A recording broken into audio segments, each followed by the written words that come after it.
Thank you for joining us this evening. You are now attending the webinar entitled Who Burns for the Perfection of Paper?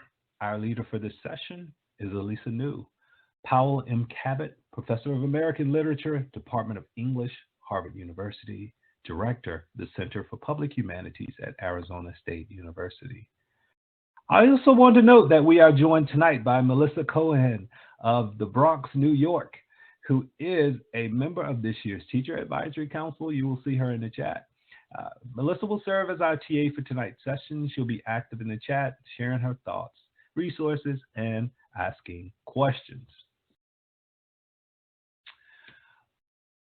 Elisa New is the director and host of Poetry in America, director of the Center for Public Humanities at Arizona State University, director of Verse Video Education, and Powell M. Cabot, professor of American Literature at Harvard University. New created Poetry in America, a PBS series to bring poetry beyond classrooms into living rooms and onto screens of all kinds. The show can be seen on public television and streaming platforms, in schools and libraries, and on airlines.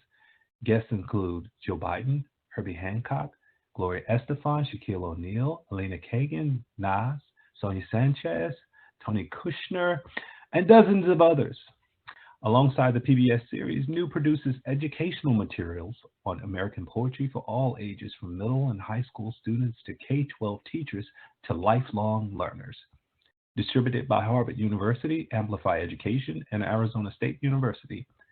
In her capacity as director of the newly established Center for the Public Humanities at ASU, New will partner, and she partners with ASU faculty and with partners from an array of other institutions to create relevant, engaging, interdisciplinary content that extends beyond poetry, content that will broaden access to the highest quality learning experiences in the humanities and adjacent fields.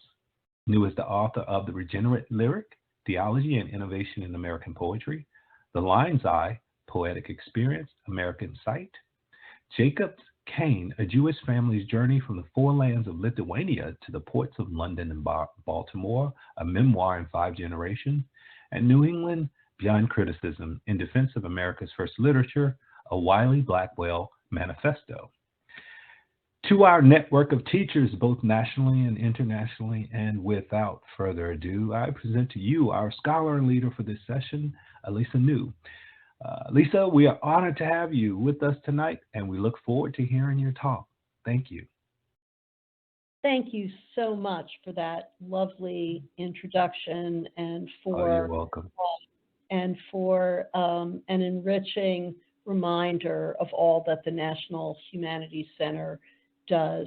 I am so honored to be here with, I'm told, hundreds of K-12 school teachers, and that's me. I am a school teacher, a classroom teacher of over 30 years, who now makes a television series and creates online learning experiences.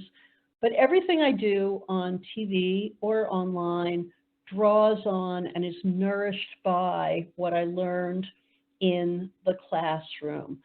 I do think that these days I'm able to improve what I was able to do in the classroom by bringing in pictures and sound and the voices of live human beings engaging with texts in the humanities. And I do believe that digital content used in hybrid forms of instruction can elevate humanities teaching, helping your students to read better, to feel texts more, to exercise skills of interpretation in a way that's more authentic and personal for them.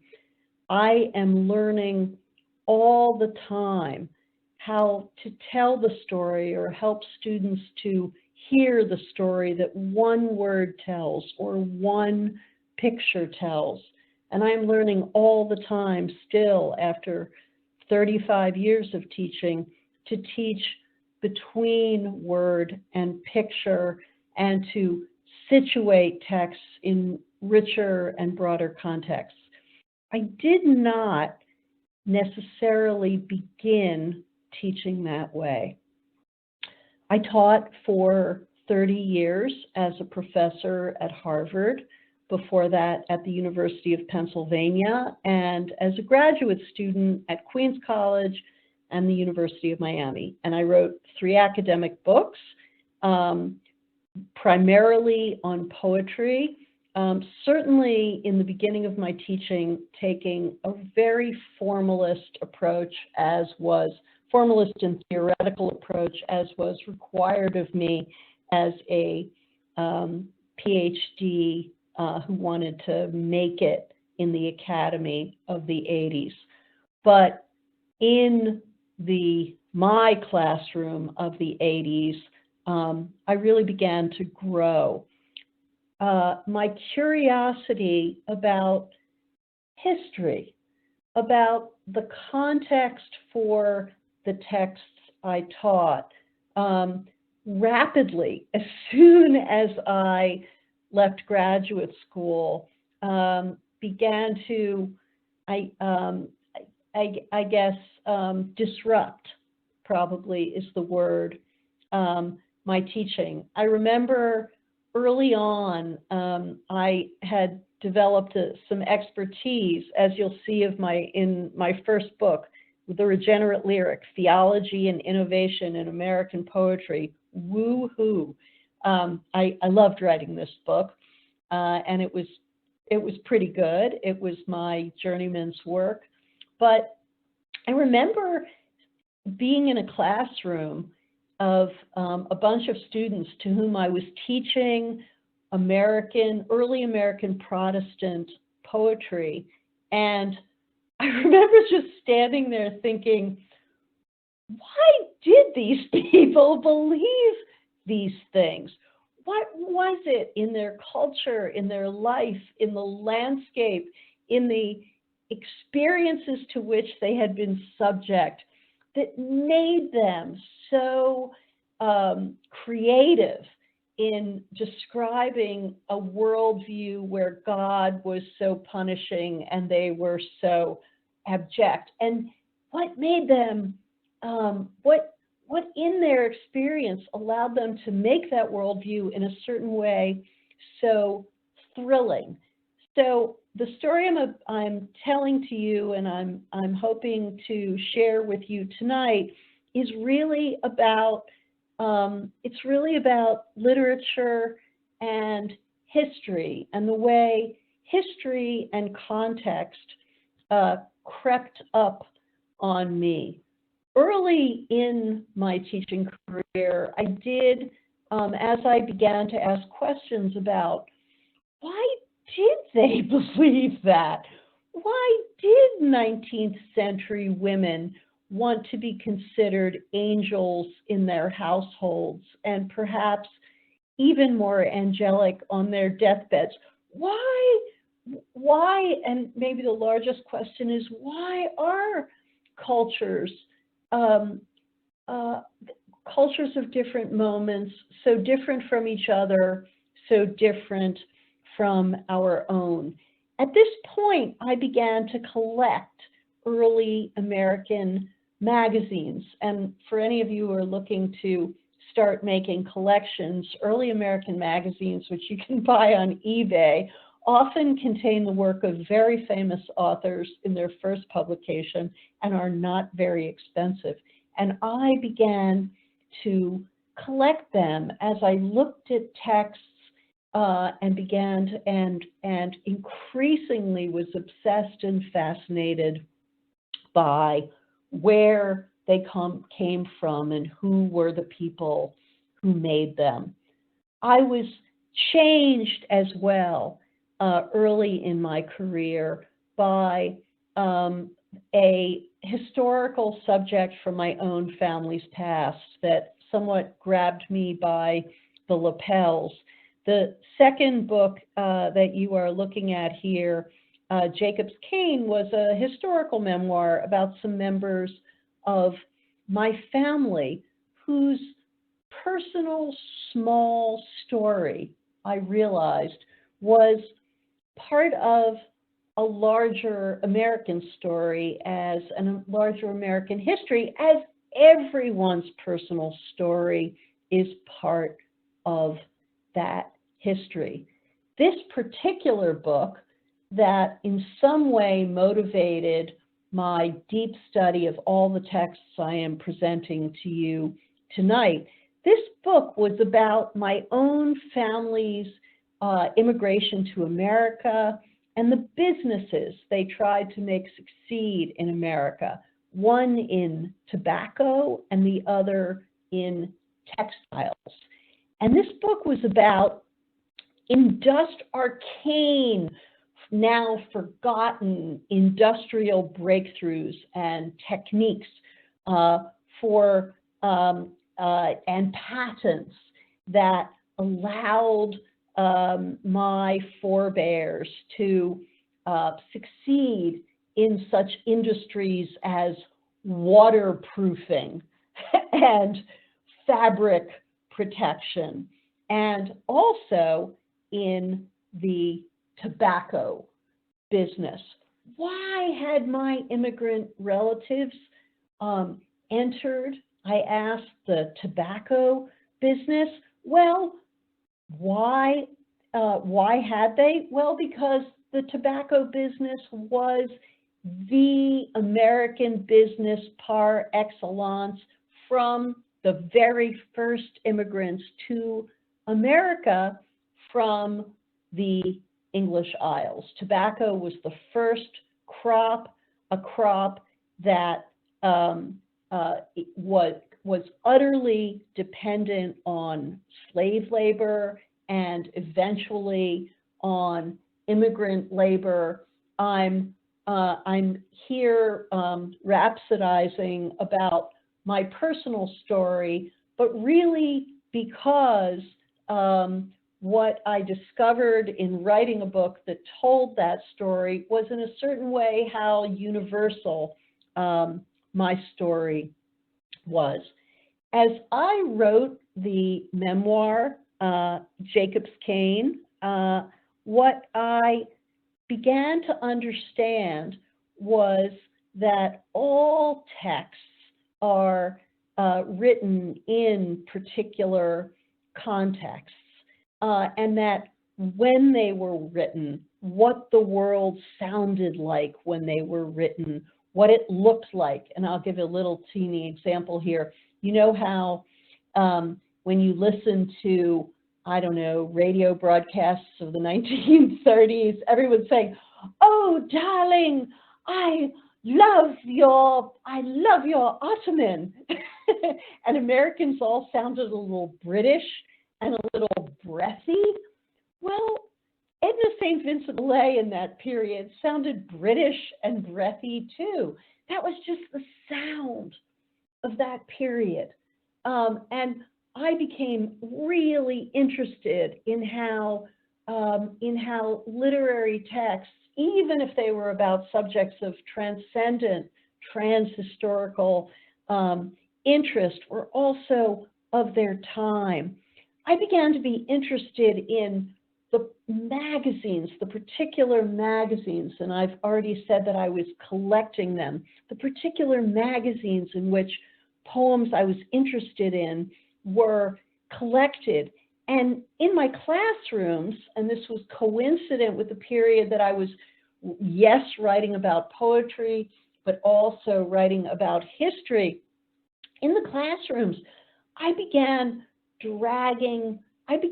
showing my students images that I carry in a little wheelie suitcase. And the nicest thing a student ever said to me, I wish I remember this student's name. He said, for those of you who may remember this kids show, he said, "Professor New, your class is like the magic school bus," because I was bringing in so much crazy stuff. So when Harvard University had dreamed up this idea that it was going to make online content, and it was going to, and it didn't really exactly know what that was or what that would be, but it was inviting humanists to make it.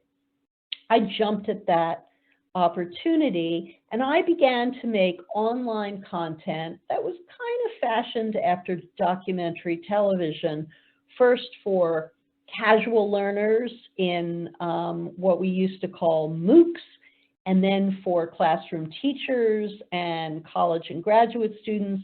And now I make online content for middle and high school students and their teachers. And now, no accident that the very first content that I began to work on, and the very first film I was really ever part of producing that, luckily for me, appeared in the New Yorker, that was content I chose, I confess, because it reminded me of my own family's industrial history. That content was, and you've all read it, that content was what is distilled in my dear friend Robert Pinsky's magnificent poem, Shirt. And when I first wanted to begin to make film, the reason Shirt so appealed to me was because of the way the poem reminds us, as writing my book had, that the personal things nearest to us, like our clothes, that feel most incidental, most in some ways inconsequential, all bear the imprint of large economic and social systems. And so when I began thinking about this poem, Shirt, it was really because of what I had learned from writing about my family, where I had discovered that their investment in the odd trades of waterproofing and tobacco making. Let's see if I can actually play this for you. I'm not sure. Oops. Looks like we might be having some typical video issues where if we try to play something, oh, no, here we go. Here we go. Okay, we're going to play a little bit. There we go. Thank you. Do we have sound? I do think we need sound. Oops. No sound? Oops. Yes, it's playing to the audience, Lisa. Oh, it is. Great. You can stop it at 54.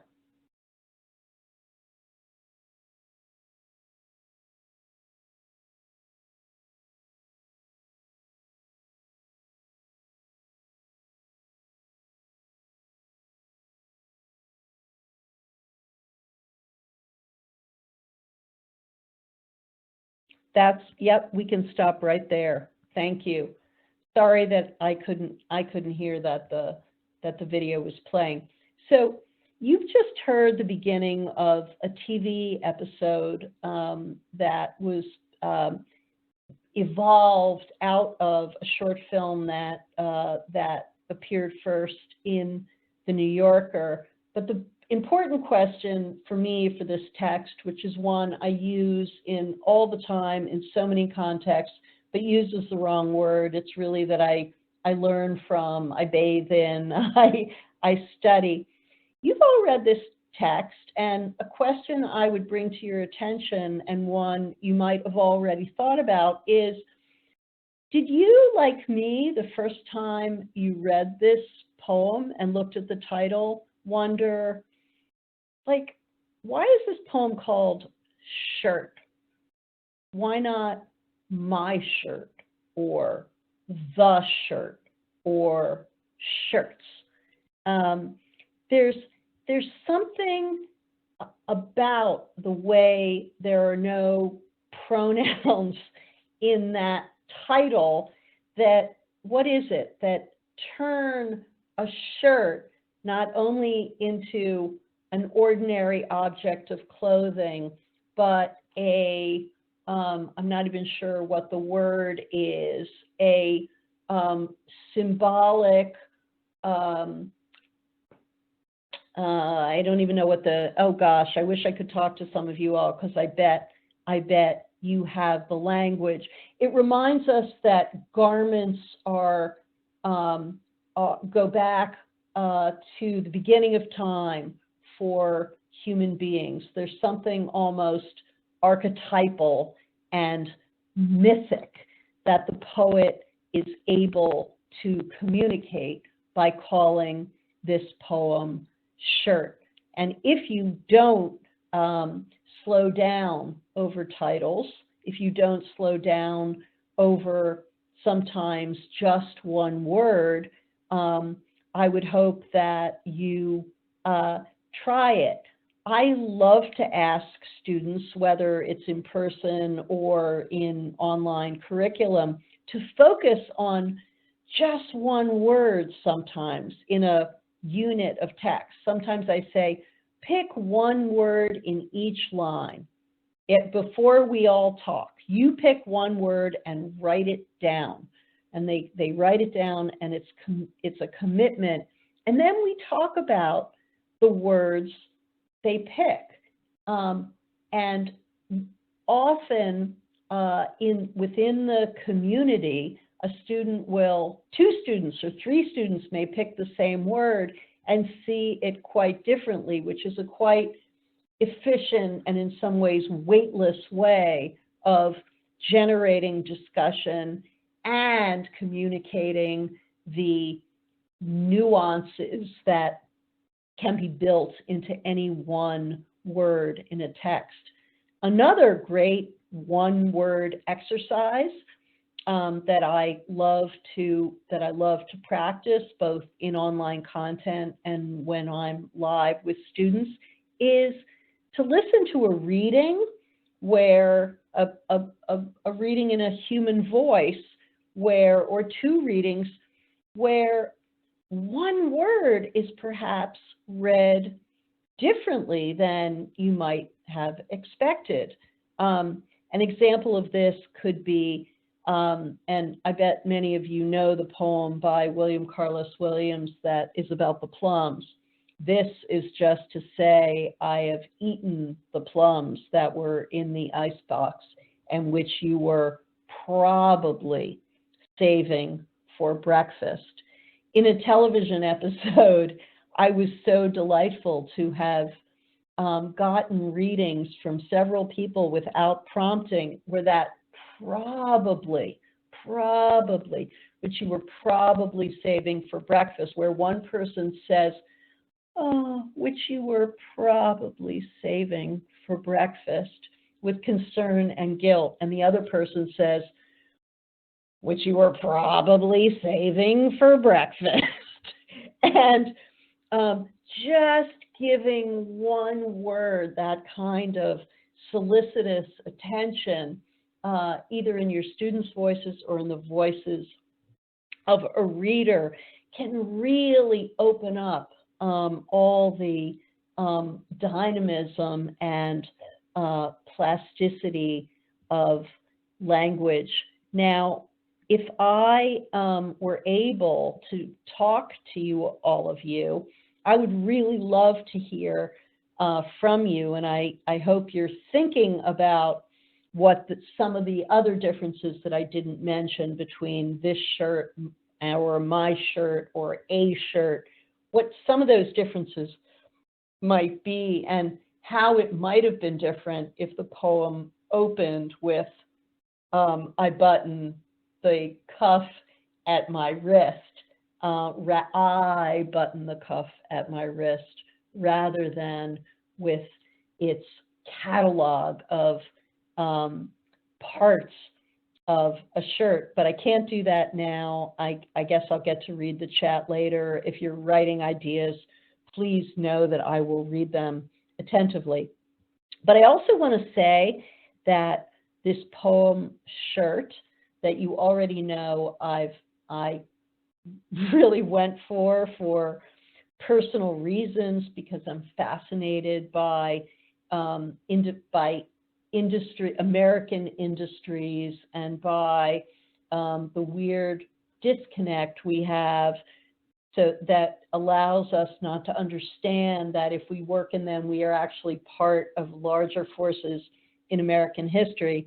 I also really love this poem for two other reasons, and you can look at, as I'm sure you already have, you can look at some lines here that illustrate that.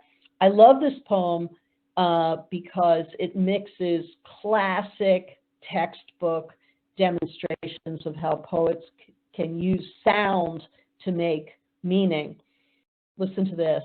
Wonderful how the pattern matches perfectly across the placket and over the twin bar tacked corners of both pockets, like a strict rhyme or a major chord.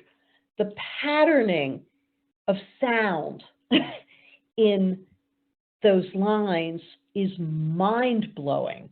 It's a patterning that we're hearing the patterning in those CKs and in those short A's, and then as we move into particular patterns and designs of particular cloth, prints, plaids, checks, houndstooth, tattersall, there's this crazy way that patterning in sound and patterning in image speak to each other.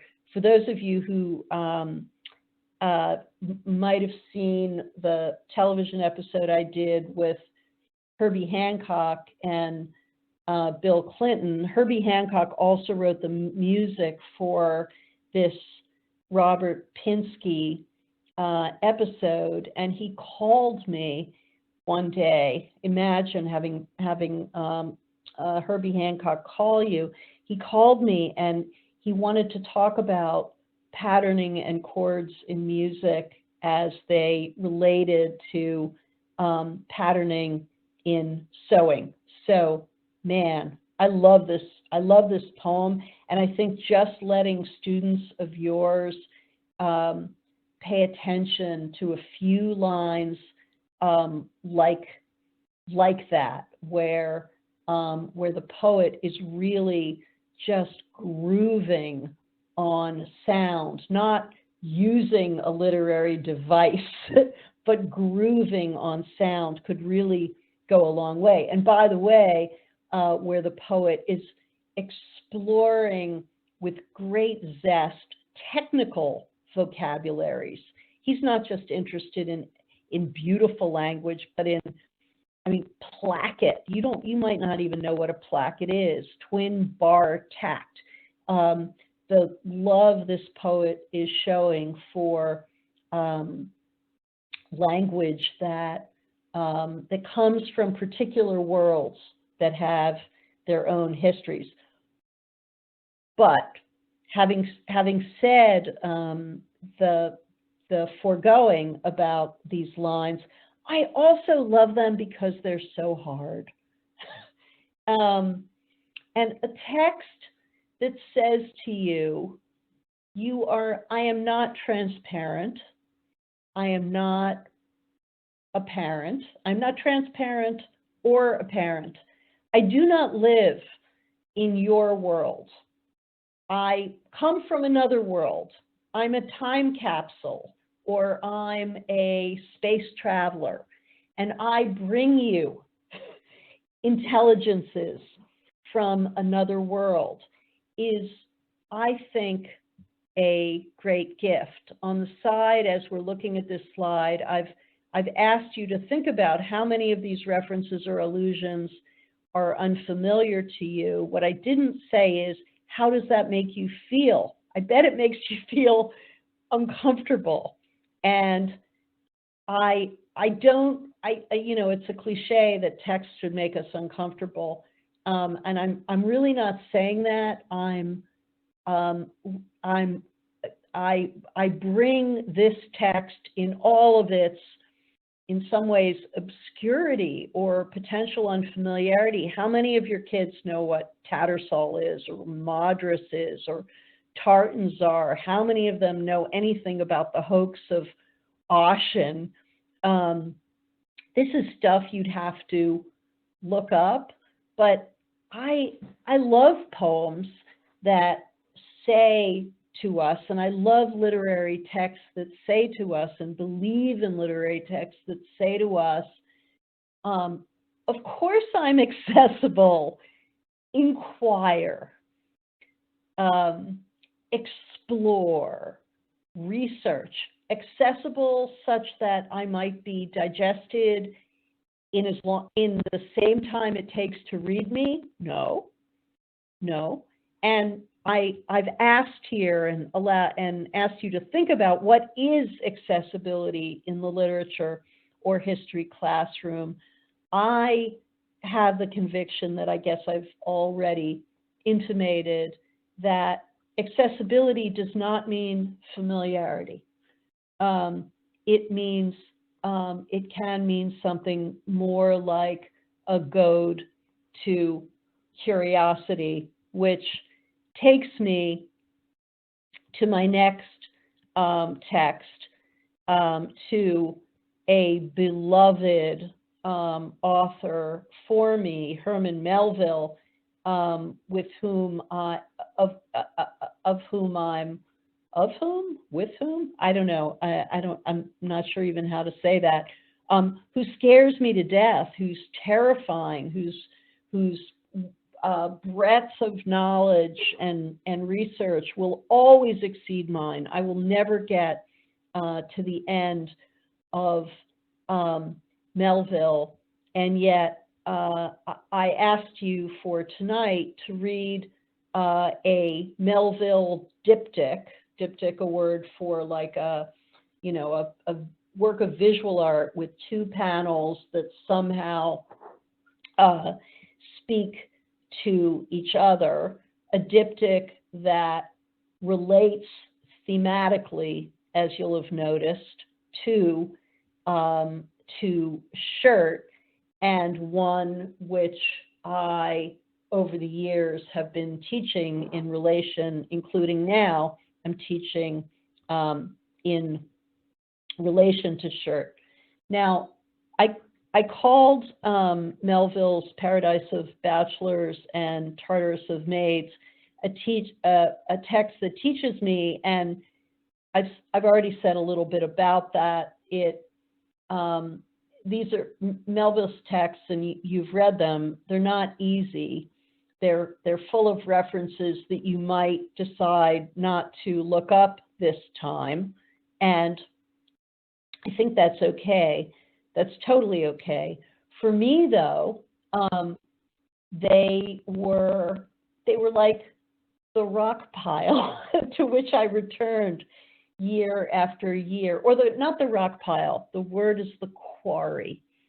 To which, and I'm sure that you have, and I am recommending and celebrating those texts you have that you return to year after year. And for much of these texts, and perhaps an increasing amount of their real estate, you've got all the moves, you've got shtick, you've got examples, you don't need your notes, you just perform your you perform your greatest hits. And I think that's a wonderful thing to do as a teacher, to have some texts where you round first base and you feel your own competence. And what I've discovered, though, and it certainly happened with Melville, is that each time I would round first base with this very difficult text, I would often say, oh my gosh, there's something I didn't see before. And so finding texts like this one, where you're knowledge and your confidence is sturdy enough to kind of feed your curiosity, and thinking about your students in that way. How can I stand them up with enough confidence in their reading such that they can venture further?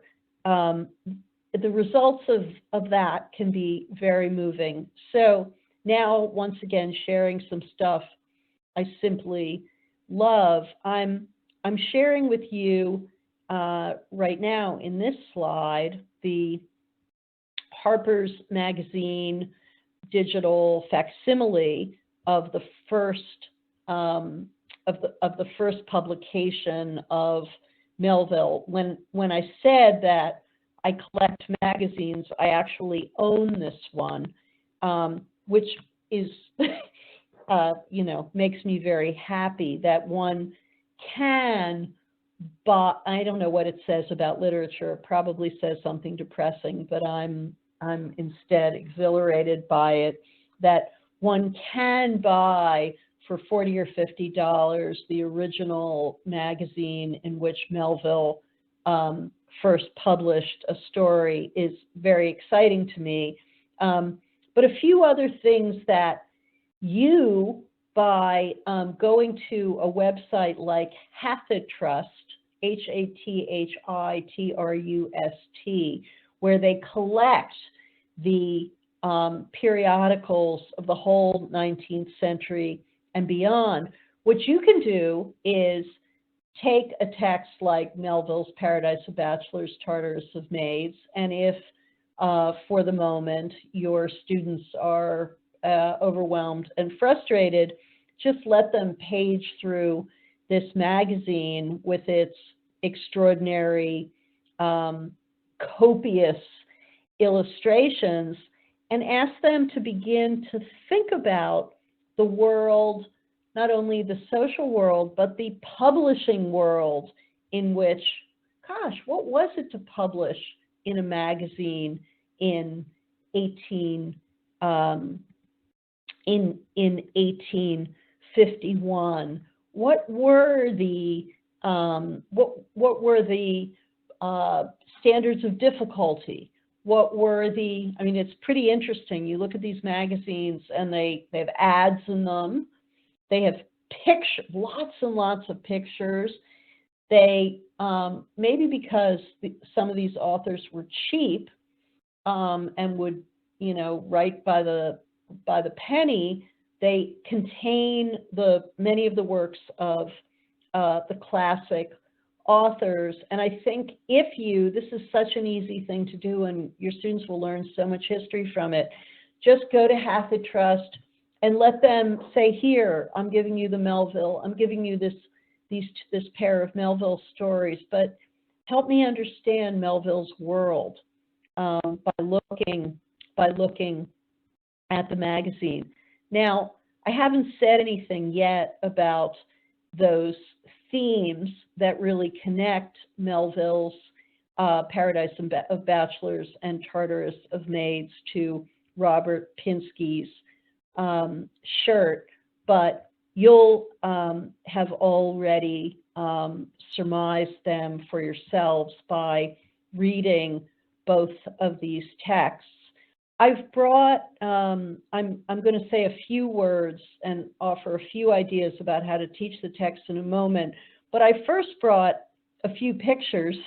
This picture, the immediate source is the National Park Service, because there is a museum in Lowell, Massachusetts, where you can go see the mills where young girls who were seeming not marriageable, or whose fathers had farms that were not doing well, were sent as some of the first women in America in the out-of-the-home workforce. And one thing that's really fascinating to me, if I could talk to you, I bet some of you would say this, is, isn't it amazing to be looking at factory girls who are dressed this way? That's pretty interesting.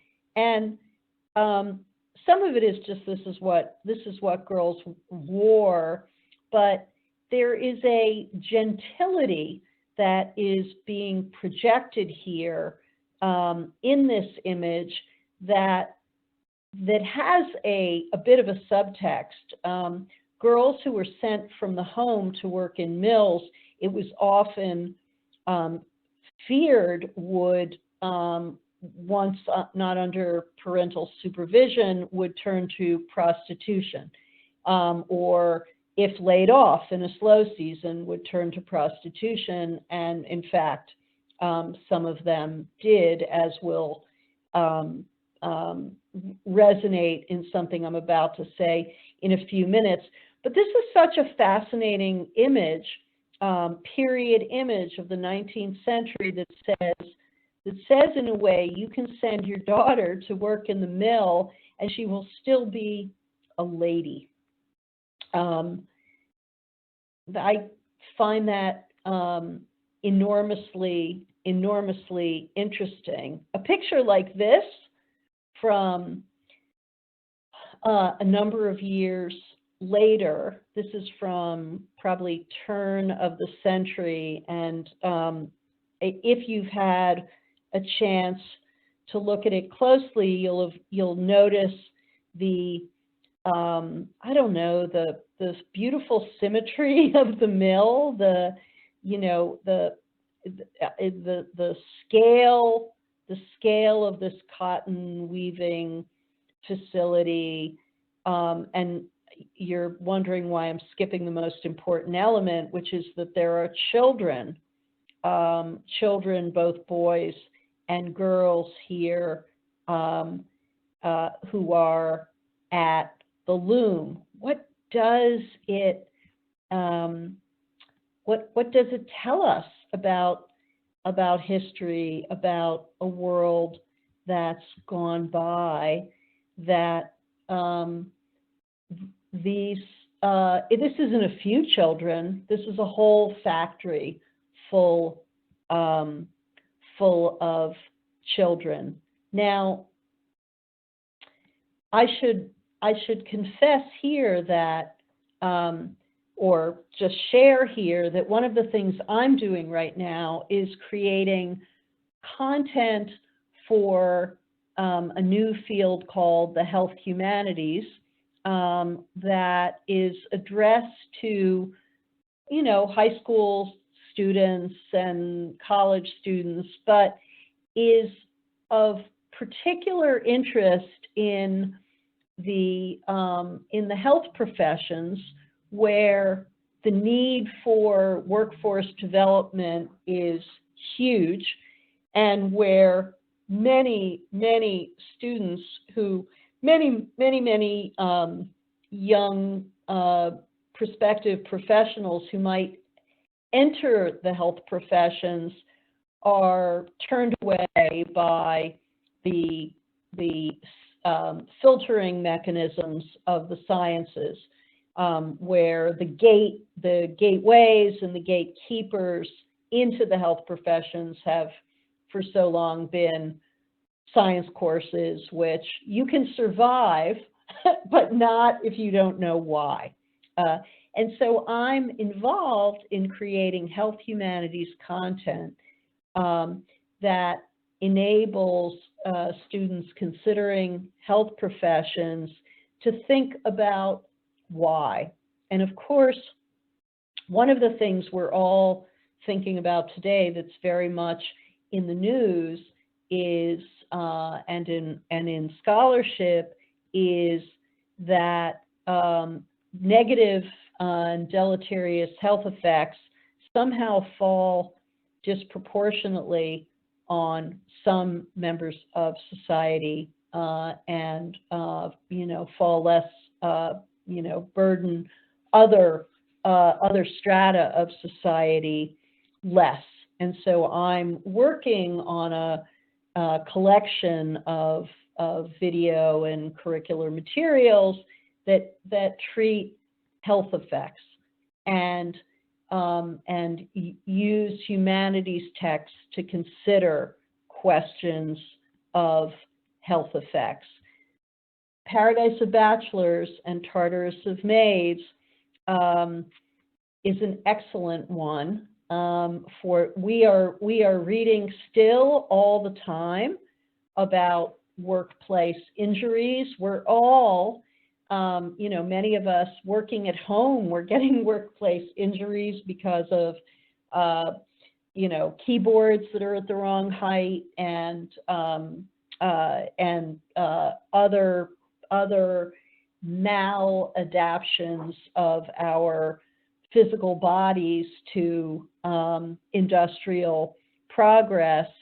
This passage from Tartarus of Maids is an enormously powerful one for helping students to think about industrial progress and health effects. And I want to say,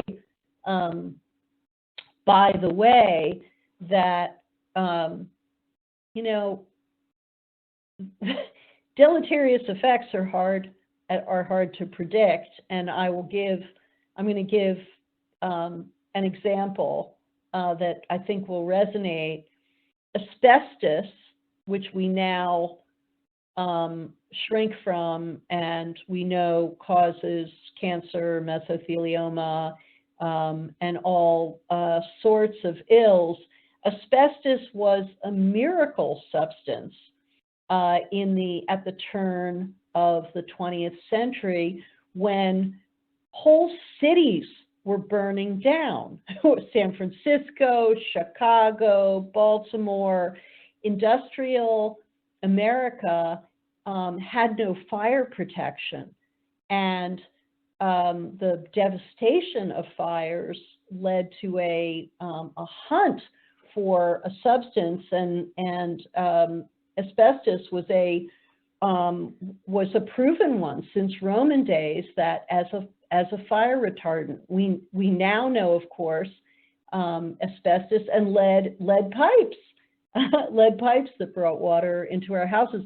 Many of those things seemed like breakthroughs, and so part of my interest is in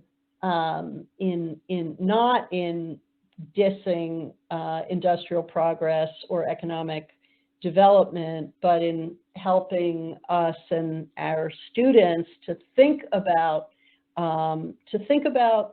I don't know, maybe with humility about what we don't know today, but we'll learn tomorrow. In any case, this text, Tartarus of Maids, is one of the most powerful representations I've ever seen of the deleterious health effects of industrial progress. The paper industries and the cotton industries in America really drove the development of New England with, of course,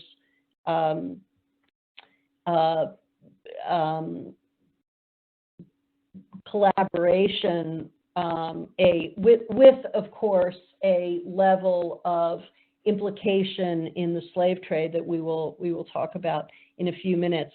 But I would draw your attention and suggest to you that just reading one page of this,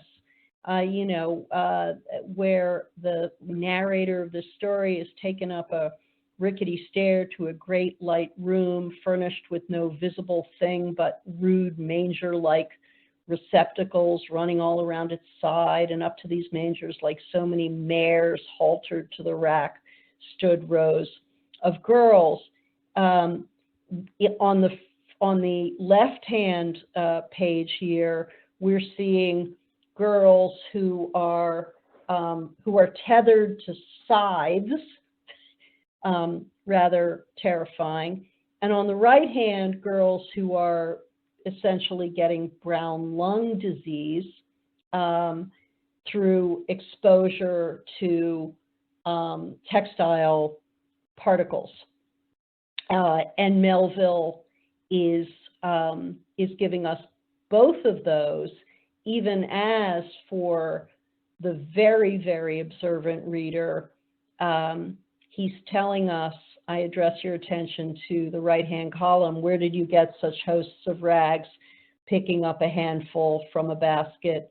Some from the country round about, some from far over sea, Leghorn and London. You're having read about the world of Paradise of Bachelors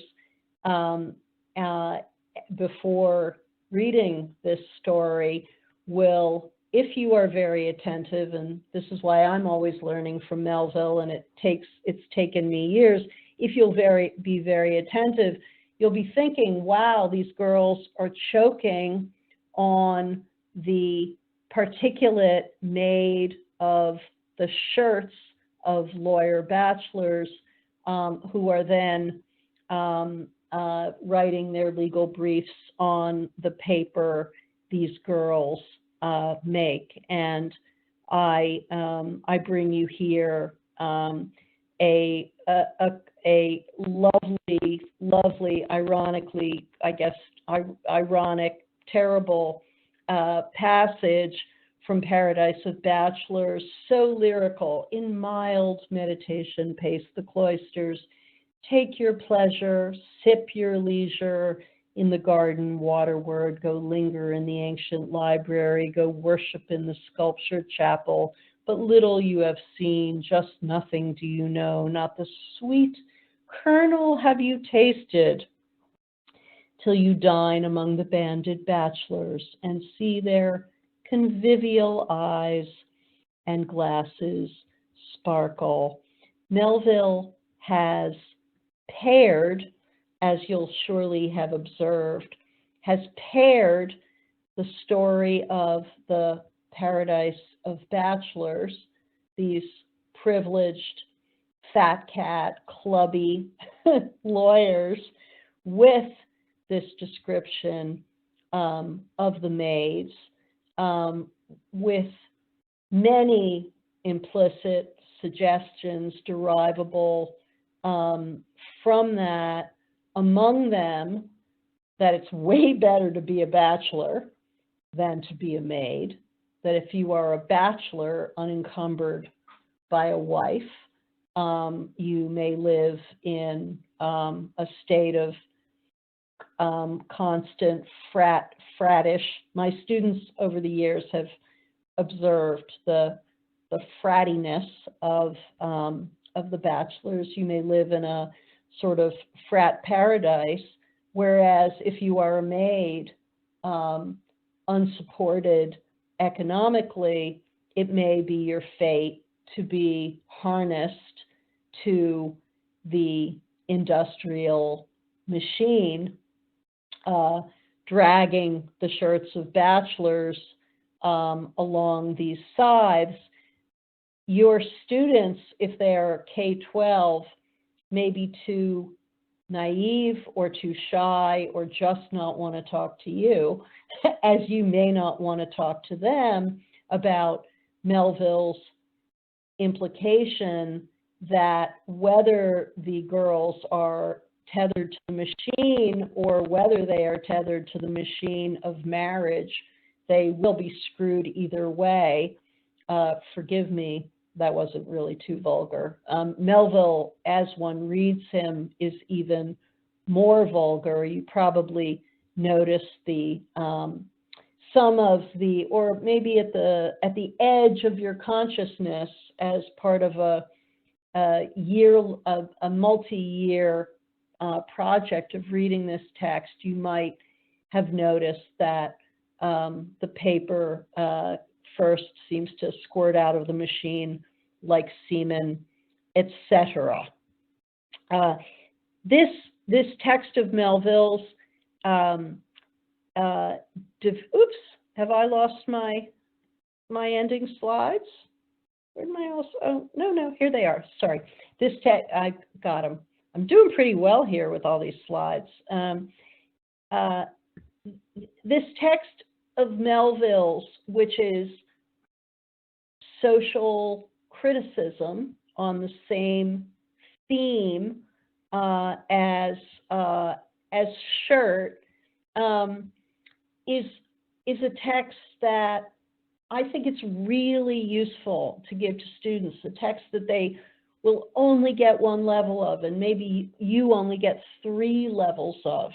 It might be some time before it occurs to you that the narrator is a seed salesman who sells his seeds in North Carolina and Virginia, sells cotton seeds, and puts them in envelopes with all the sexual implication of that, but also the political implication that he is part of a corrupt and implicated trade where slavery is at bottom, and whether it's the wage slavery of girls or the slavery of enslaved Black people.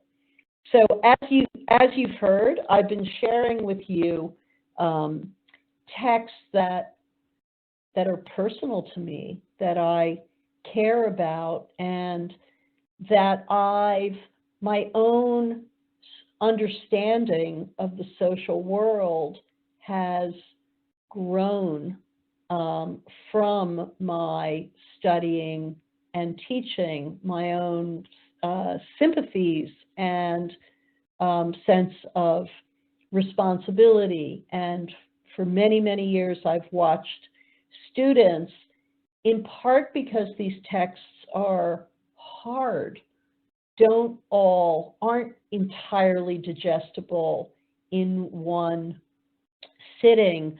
I've watched students unpack them, and along with that unpacking, sort of develop a kind of tiered understanding, and come to understand that understanding itself is tiered. Now, I'm going to wrap up here with a poem that I'm including in this collection of content I'm making in Health Humanities, and also working on we'll be making into a television episode.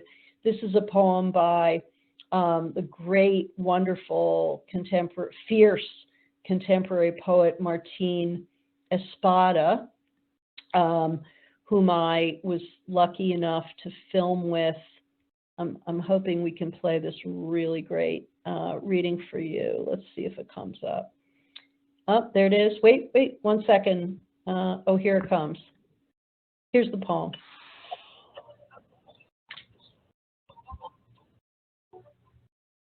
Oh, we hope. Oh, no. No? Can we try again?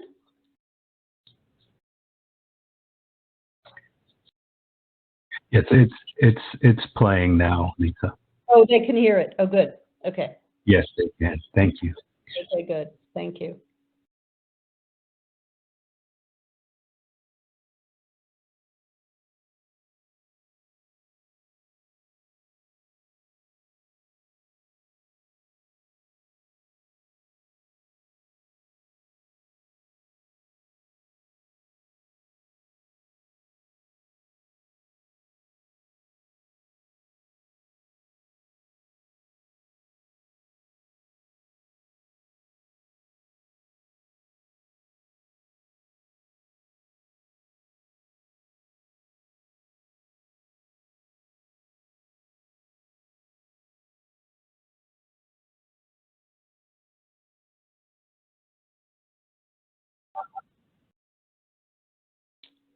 Great. I think what we're going to do, because we're getting close to the end, I think I'm going to play all 3 videos that we've gathered, and this is very much work in progress. What I want to share with you next is the great historian Jill Lepore, whom I asked to talk about Martín Espada, and she brought up Melville, which you can imagine my my joy. And so, Mike, if we could. And so, it's like millwork, and Melville essentially presenting it as if you're going backwards. You're regressing to having that blank page, to the blankness. So if if the whole world of, from birth to adulthood is becoming a character, right, which also comes from the world of printing, you have a character that's stamped upon your blank page, and now you are you. The work of doing that monotonous assembly line production that the blank-faced girls in the printing paper mill have is almost like erasing their very selves. And that's conjured here too, right? That sense of peril is I become lost in this. I am just my bloody hand. But so when you're doing those jobs, I think everybody who does those jobs, no matter where they go from those jobs, I hate this job. I really can't wait to be done with my shift.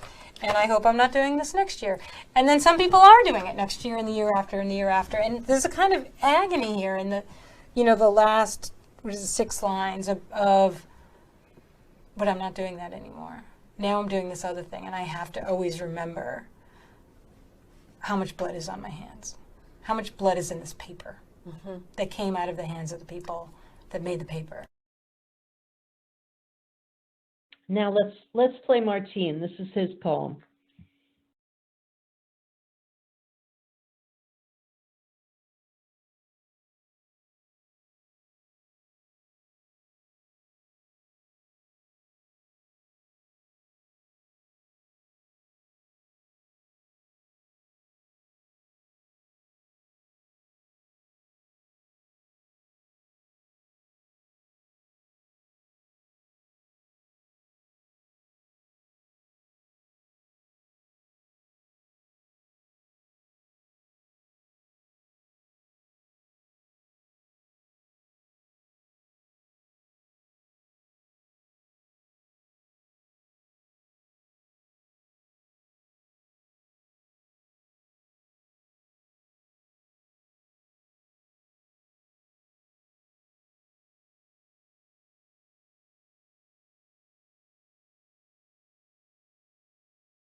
I'm sure you have thoughts about these 2 readings.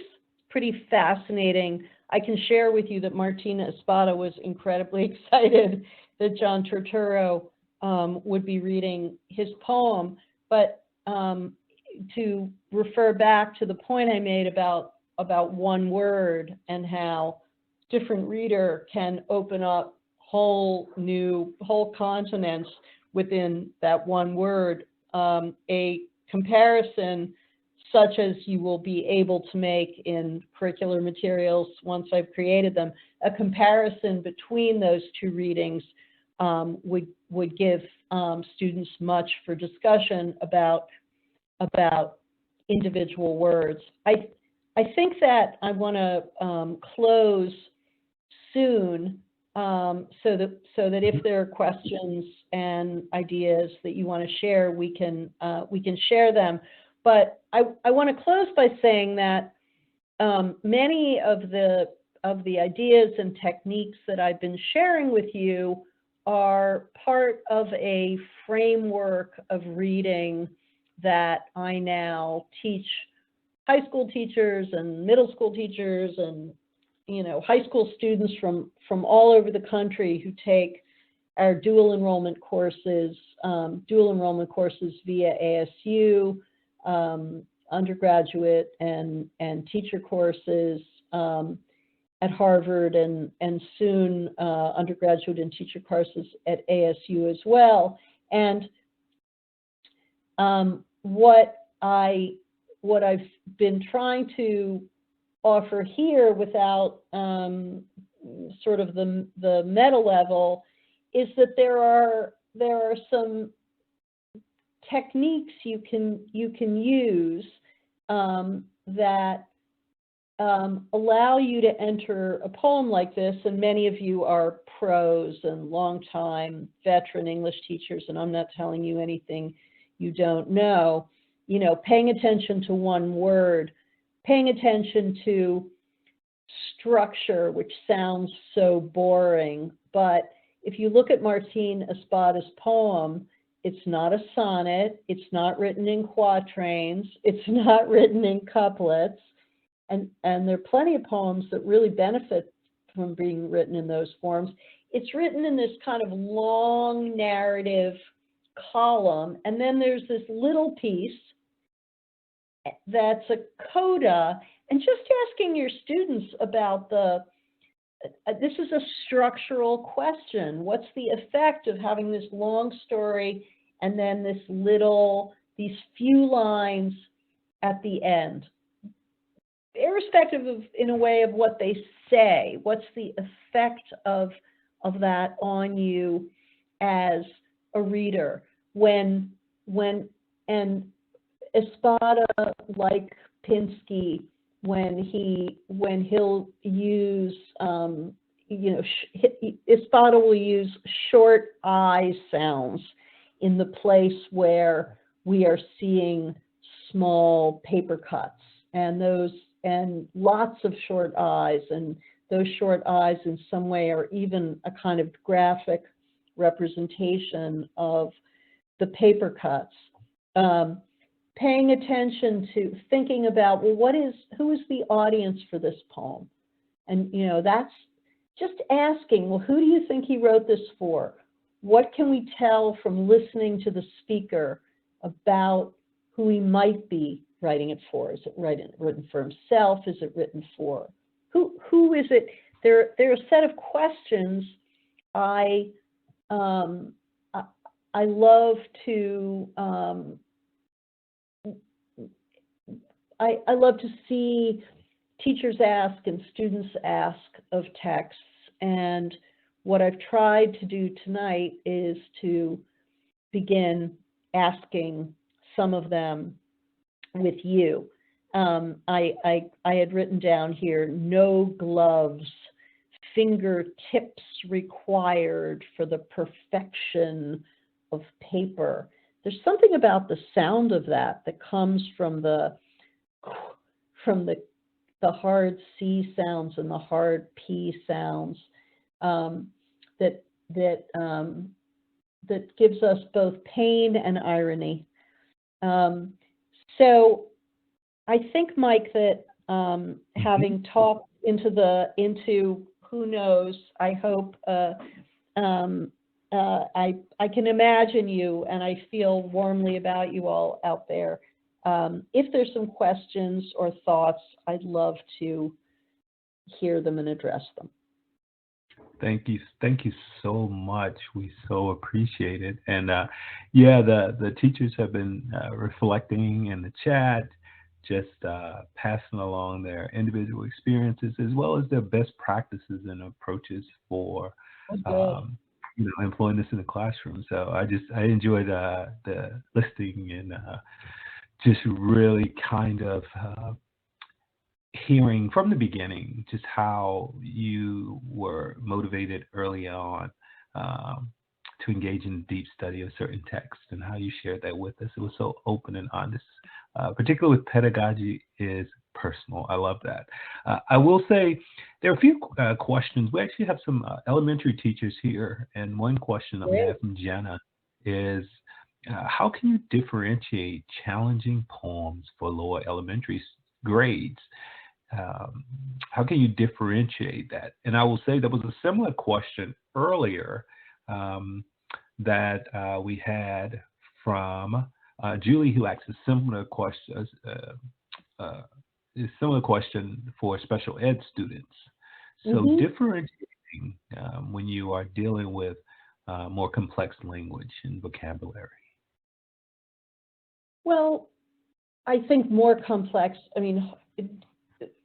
when students are able to, with some facility, to look words up, then I think that vocabulary should not be a barrier.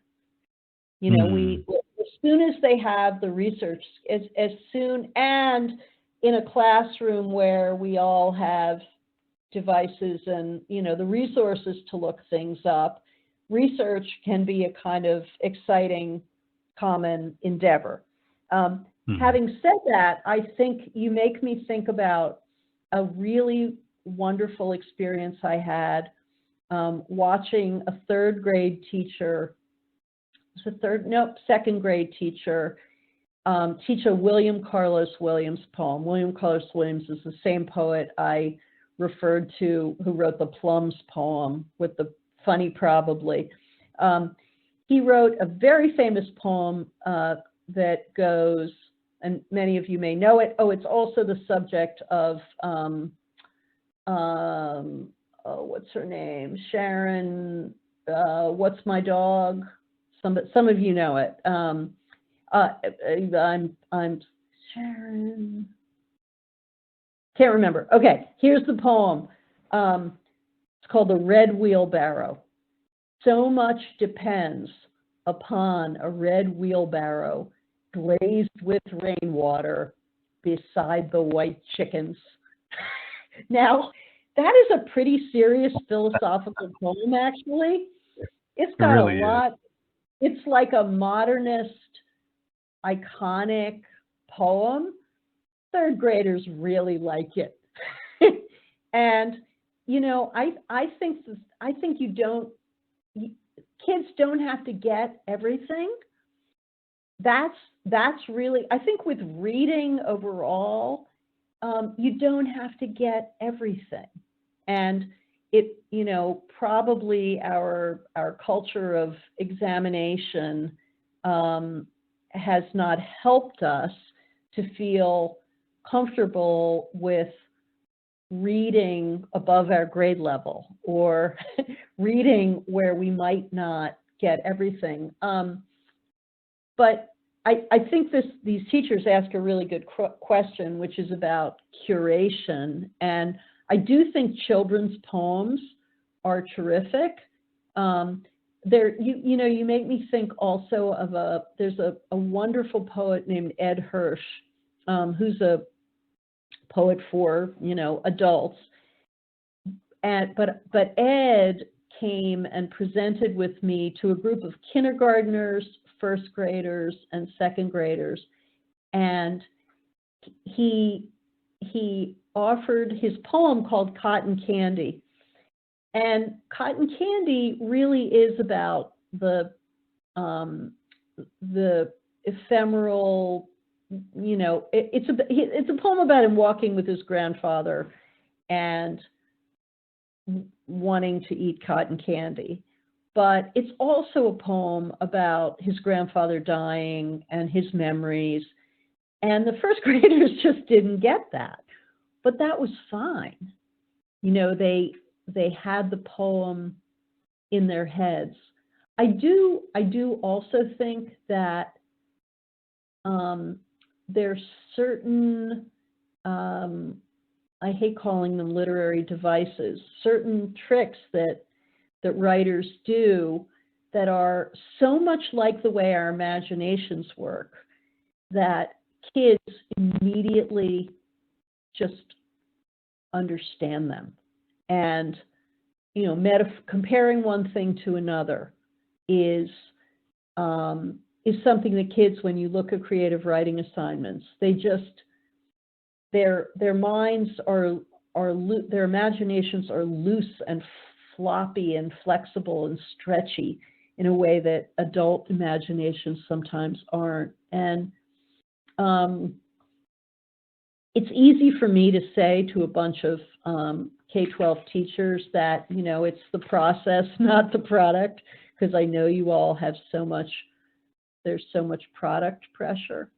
But I do think that putting poetry and reading of difficult texts in a place in the curriculum where there is room for experiment, where they can try things and enjoy themselves, can be really, really helpful. so that they can kind of, as I put it earlier, kind of stand themselves up and feel like, oh, I know. I'm going to give an example. I read with a bunch of sixth graders, and we filmed on this a Walt Whitman poem. And Whitman uses the word, and it's a poem about a city street, and a woman, or it's either a woman is pregnant and begins to go into labor and needs to run off and give birth, but also somebody gets injured, and Whitman uses the word litter, and by litter he means what we would call a stretcher, not kitty litter and not litter on the ground.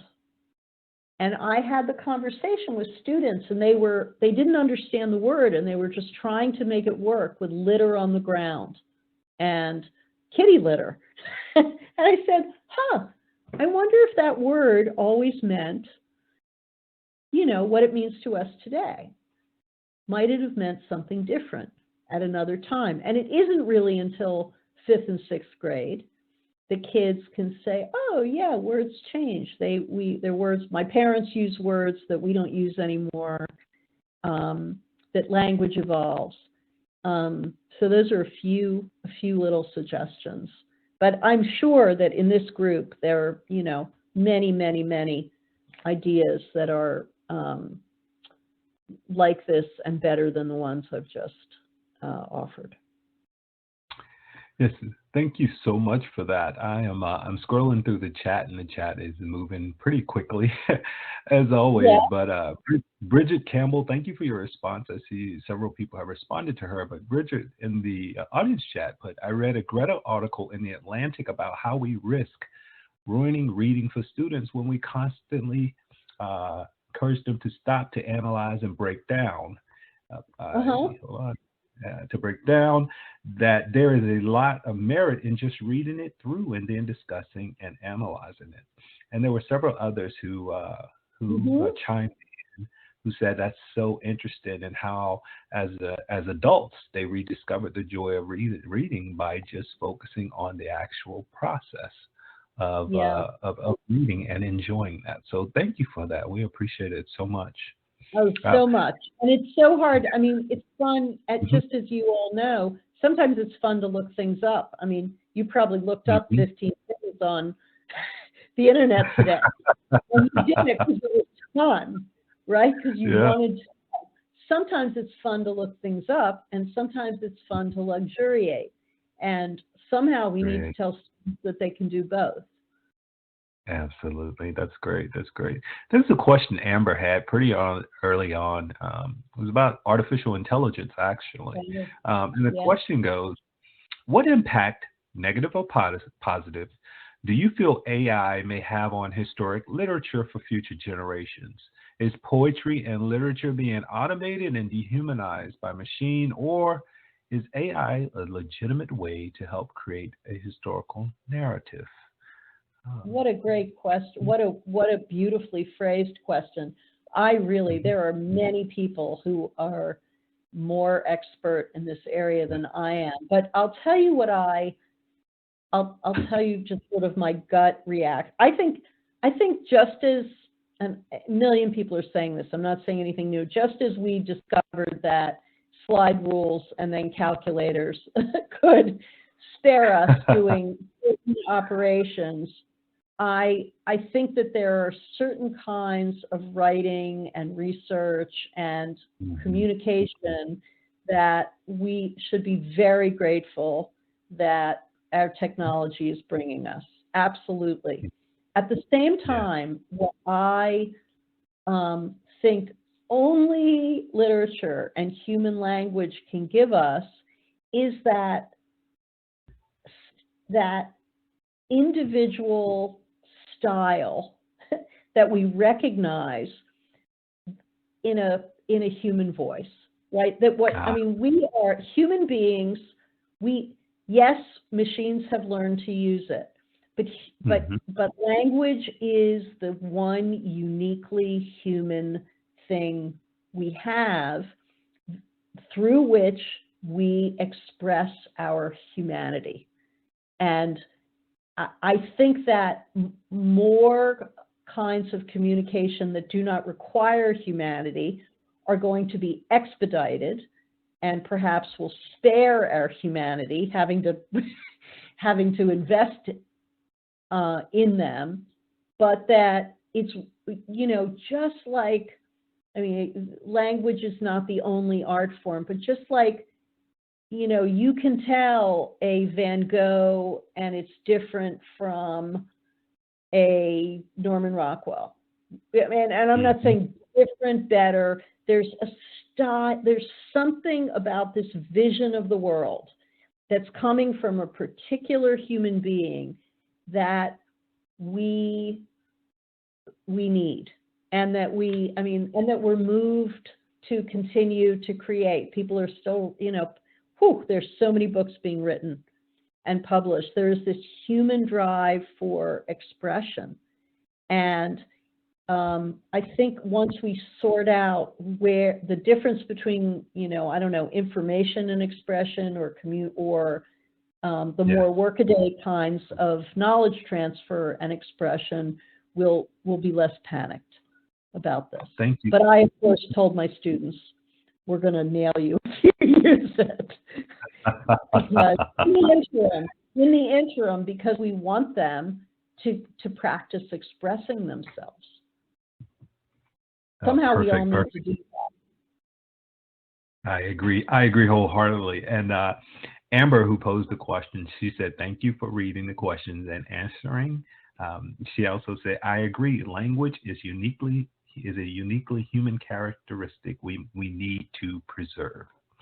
Yeah. And so on that note, everyone, the time is 8:30. We're at the conclusion now. Lisa, I just want to thank you so much.